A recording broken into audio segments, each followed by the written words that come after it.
So welcome to Supporting Skills for Women Innovators. Our focus today is on medicine and pharmaceutical medicine. This event is supported by UNESCO and Empire Code Loves Back. Through this regional training, we hope to enable students and women to participate in innovative projects, develop creative industry, contribute to local and national economic development, as well as nurture technopreneurship and business incubators. This project is part of the wider effort in implementing the 2030 Agenda and its Sustainable Development Goals, known as SDGs. In particular, we have a focus on goals 4, 9, and 17. It's so great that you have joined us today. My name is Lorraine and I'm your speaker for today. I am the manager for Empire Code Loves Bank. I hold postgraduate certifications in special needs and counseling. Prior to joining Empire Code, I was working with elderly with mental health issues. And before doing that, I was teaching teenagers, mostly children between the ages of about 7 to 16, but most of my students were teenagers with dyslexia. So my first exposure to programming started about 10 years ago with JavaScript, and I became interested in teaching computer science to children and helped to firm up the preschool computational thinking curriculum at Empire Code. Okay, this is our webinar agenda for today, but before I go into the webinar agenda, we are going to start a poll because I want to hear from you also. And there will be polls after each section throughout this webinar.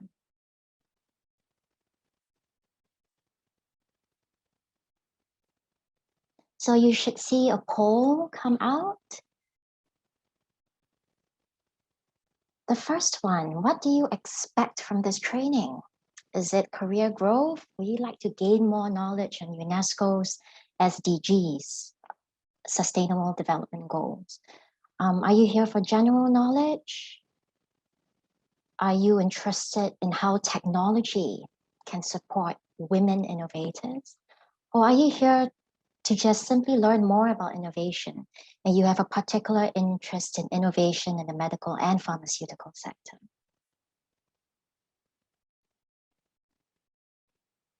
And number 2, what do SDGs stand for?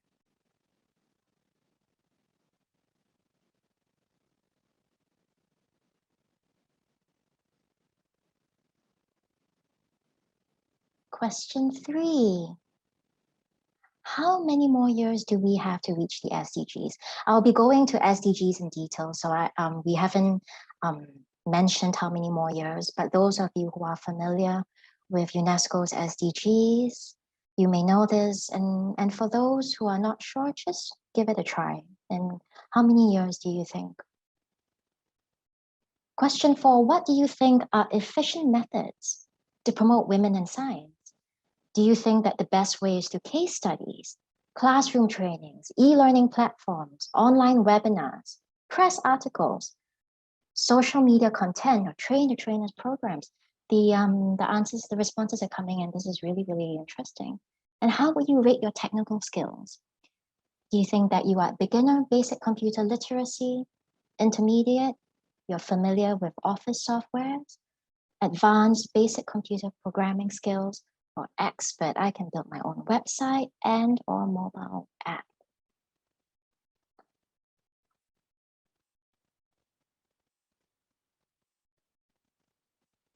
Okay, so more than half of you have participated, so I'm just going to end the poll now.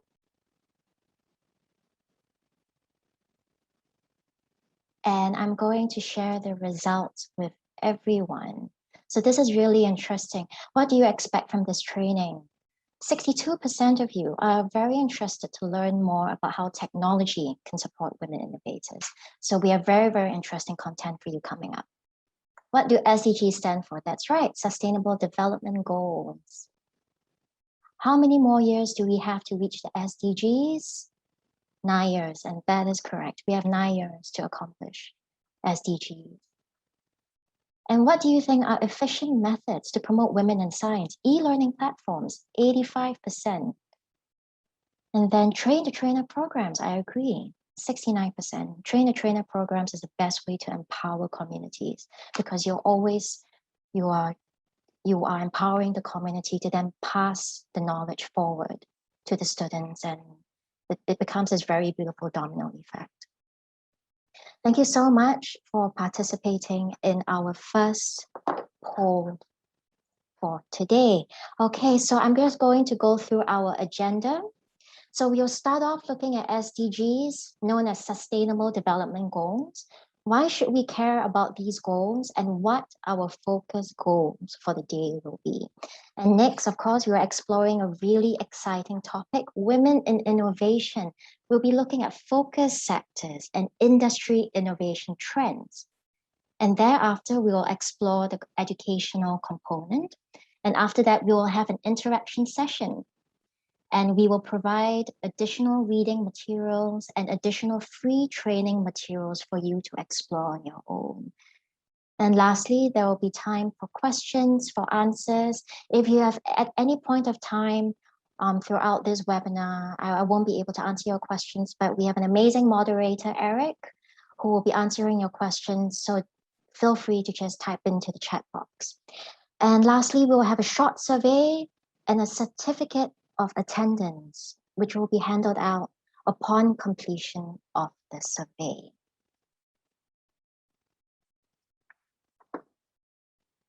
So let's look at Introduction to SDGs, Sustainable Development Goals. Now, the SDGs are 17 goals to transform our world. It is a call for all countries, poor, rich, and middle income, to protect the planet and promote prosperity. It is a recognition that ending poverty must go hand in hand with strategies that build economic growth as well as address social needs. And these social needs include education, health, social protection, and job opportunities. And these strategies must be implemented hand in hand with environmental protection. And above all, these goals provide a very important framework for COVID-19 recovery. Now, why should we care about the SDGs? They are so important precisely because they empower people, the economy, and they drive societal changes. Compared to 10 years ago, people are living much better lives and have better access to quality healthcare, work, and education than ever before. However, inequalities and climate change threaten to undo these benefits.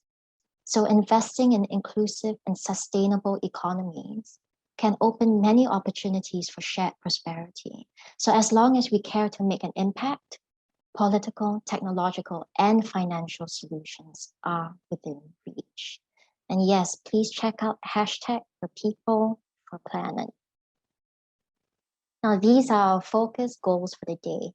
Goal 4, education.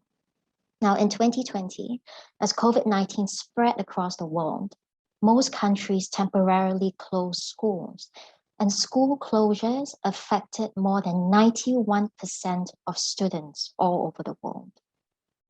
By April 2020, almost 1.6 billion children and youths were out of school, and 369 million children who relied on school meals had to look for alternative sources for daily nutrition.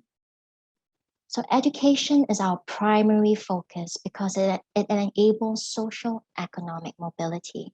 Now, a social economic mobility, or the definition here for social mobility, is the movement of individuals, families, or groups of people between different levels in society.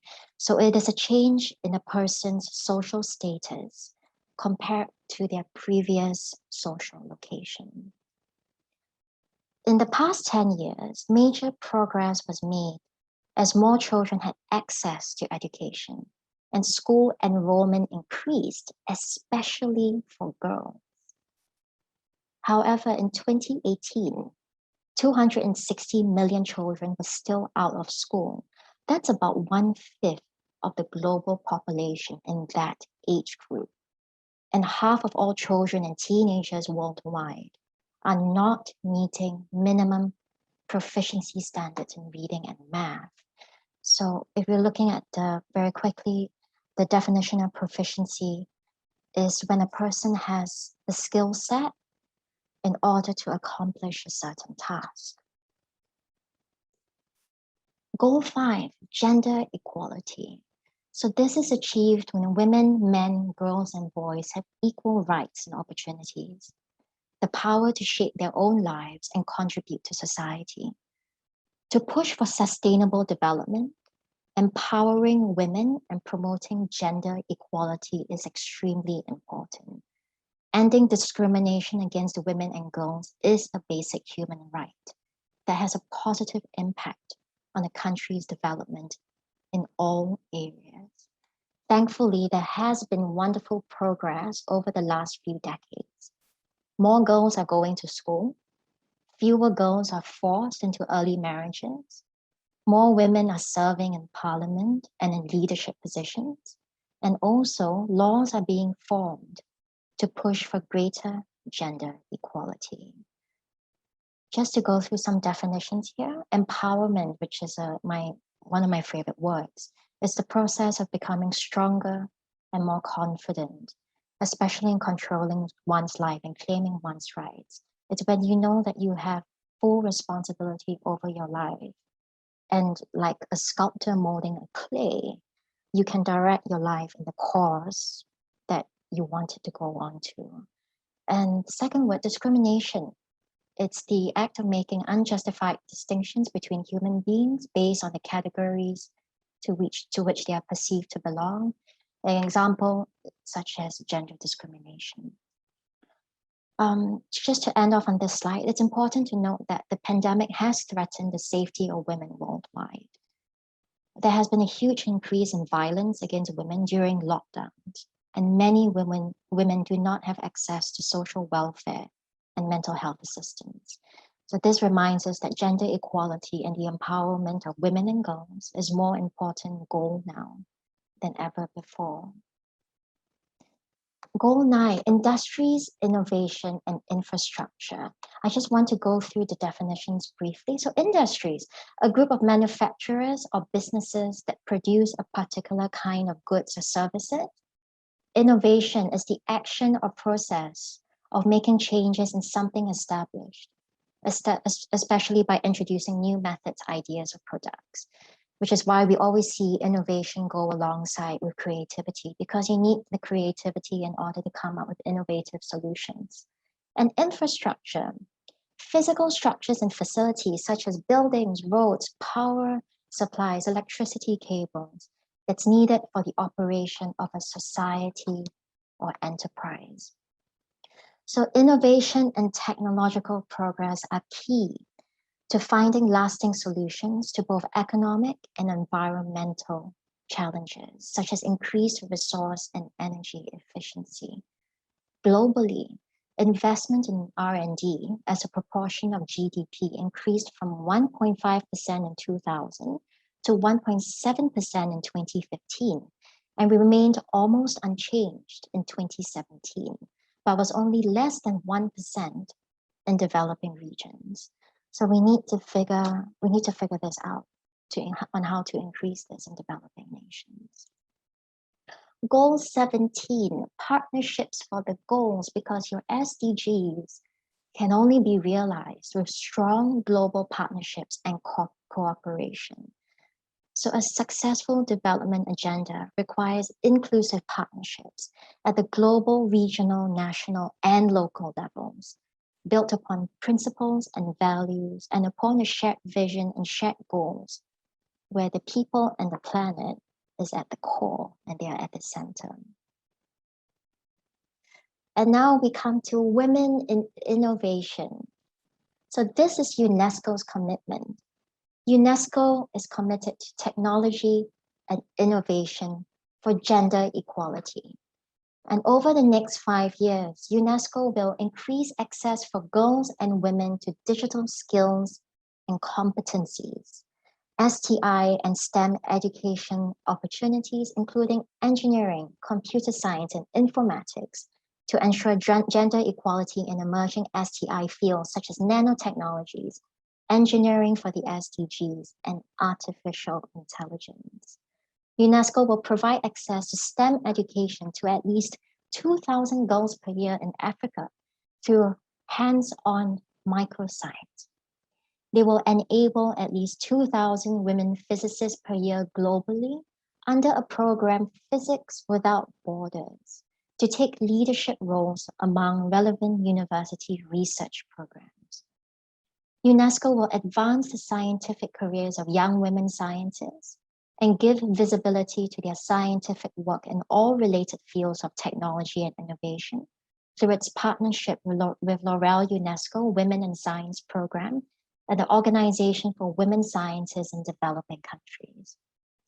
They will support member states to review their national STEM education systems from a gender perspective, develop, monitor, and evaluate gender transformative STI policies and systems, particularly in Africa. UNESCO will support member states to close the digital gender divide, promote universal digital literacy, and ethical use of AI that is free of gender bias and stereotypes through the implementation of the global recommendation on the ethics of AI. And UNESCO will invest $24 million US. Now, this is a beautiful video by Dr. Firdausi Kadri. She's the 2020 L'Oréal UNESCO Laureate for Asia Pacific. She was awarded for her outstanding work in understanding and preventing infectious diseases affecting children in developing countries, promoting early diagnosis and vaccination with global health impact.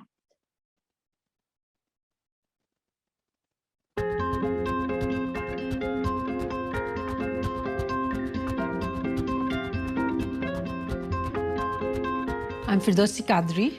I'm a Bangladeshi, born here, brought up here. Every breath in me is Bangladeshi. I started off as a biochemist, so I was very based in research. One day I was sitting in the lab very close to the hospital, so I could hear the cries of the cholera patients, and I felt so incompatible, And then I thought, what am I giving back to my country? Especially when I look at the misery that people face in the slums. And so I went into applied immunology. So my work specifically is on mucosal immunology and vaccinology.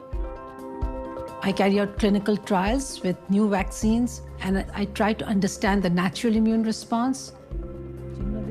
So when someone is sick with cholera or typhoid, for example, what are the proteins or the polysaccharides that give immune response?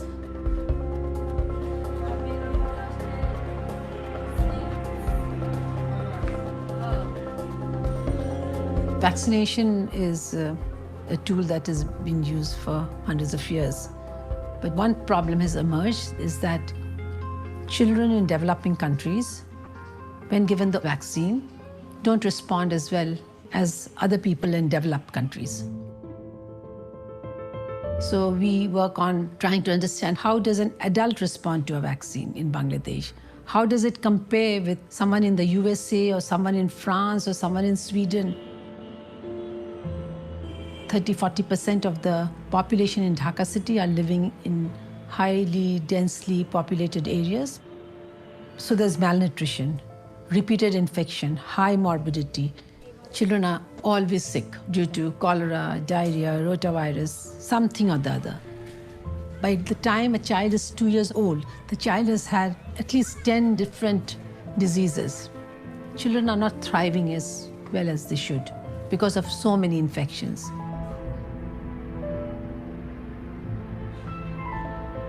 My goal in life is to have vaccines and to have better lives for people. So right now, we have many of our dreams almost coming true. We have the Col kit and also Colvax, the oral cholera vaccine, which has now been produced in Bangladesh. These will be available locally, and when the world wants it, it will be available globally. In the next 3 to 5 years, I would like to see important vaccines being used in our national immunization system. The rotavirus vaccine, the cholera vaccine, the typhoid vaccine, and when available, the ETEC diarrhea vaccine. That is what I want to achieve, at least in the next 5 years. And having more people coming up to do these things in Bangladesh. Doctor. Doctor. Oh. Creating the awareness. Many dreams still.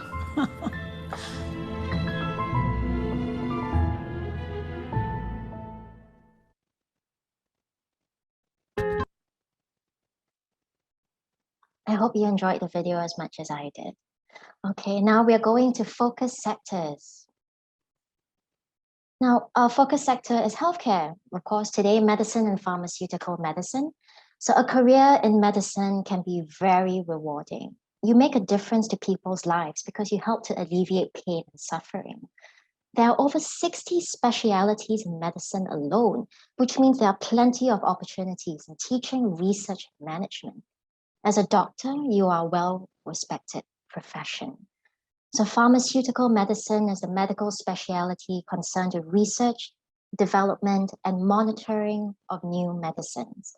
Pharmaceutical physicians are involved at every stage of the drug development pipeline. They use their expertise to advance pioneering medicines and ensure they are effective for patients. But how can one be innovative in this sector? So we are going to look at these three innovators in healthcare. The first one, Charles Hall, Chief Technology Officer and entrepreneur, popularly known for inventing 3D printing. So 3D printing was first used for medical purposes as dental implants and custom prosthetics in the 1990s. And 3D printing is also used to produce customizable prosthetic limbs that can better fit the patient's needs, as well as medical and laboratory equipment. This reduces the waiting time spent on receiving medical equipment from external vendors and reduces the cost of surgery. In surgery, 3D printing technology is a very important pre-operative tool so that mock surgeries can be executed.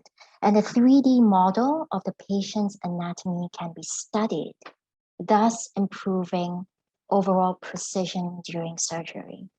And in 2012, a jaw was 3D printed. Dr. Frederick Mould, our second innovator, medical device developer and entrepreneur, best known for Intuitive Surgical, which invented the Da Vinci surgical system. So if you're very curious about robotics and surgery, do look up the Da Vinci system. I thought it was very interesting as well. Frederick Mould is known as the Bill Gates of surgical robotics. So Intuitive Surgical is a market leader for their invention of the Da Vinci surgical system. So it's a robotic system that performs minimally invasive surgery. It has been used to perform surgeries such as thyroid cancer removal, prostate removal, gastric bypass, and to name a few. And in the past 15 years, almost 2 million surgeries in the United States were executed through robotics. And lastly, this is a really exciting one for me. Aviat Kaufman, Shaul Gelman, and Professor Carmel Rothschild, scientists, inventors, and entrepreneurs, best known for real view imaging, pioneers in the field of interactive live holography. So if you're very, very interested in holograms and holography, and particularly holography in the medical field, do check out real view imaging. So these innovators, they developed the holoscope eye, which is the world's first medical holographic system. So doctors are able to view 3D in-air holograms of a patient's anatomy. And these holograms are interactive. So doctors are able to touch the image, they're able to make markings on the holographs, and it gives them a better view of parts that were not clear in initial scans. And so it has greatly improved surgical outcomes. Now, as you can see, there are a myriad of different job roles and specialities available in this sector. I have to read out one by one because what they are doing a transcript, so that's why you would find that I'm reading everything out for the transcription. So I'm going to start with the far left column. So medicine doctors, you have anesthetists, cardiologists, clinical radiologists, general practice doctors. Although for clinical radiologists, we will go through this particular role in detail, because later on we'll learn about something called, for those of you who are not familiar, it's called deep learning, and how the role of the radiologist is going to change over the next few years. And then you have your hospital doctors, your neurologists, ophthalmologists, pathologists, psychiatrists, surgeons. And within the medical field itself, you also have clinical scientists, epidemiologists who investigate patterns and the causes behind diseases, international aid workers, medical sales representatives and medical science liaisons, mental health nurses who work hand in hand with the psychiatrist, midwife, naturopaths, which is a personal favorite because it encompasses many different types of holistic therapies, nurses, paramedics, physician associates, research scientists, science writers. And in pharmaceutical medicine, depending on what your passion is and what calls you in your field of study, you can be involved in clinical trials, engineering, lab-based R&D, operations. Pharmacovigilance is also an interesting one. It's the science of assessing and preventing adverse effects that could be caused by medicines and vaccines. Production, quality assurance, quality control, regulatory affairs, sales and marketing, as well as validation. And now we are going to have an overview, and then we will go into each innovation trend in detail. So these are the biggest innovation trends in artificial intelligence, big data, blockchain, cloud computing, which most of us are very familiar with. If you are not familiar with cloud computing, then we hope that this information that we're about to share will be useful for you. Internet of Things and robotic process automation.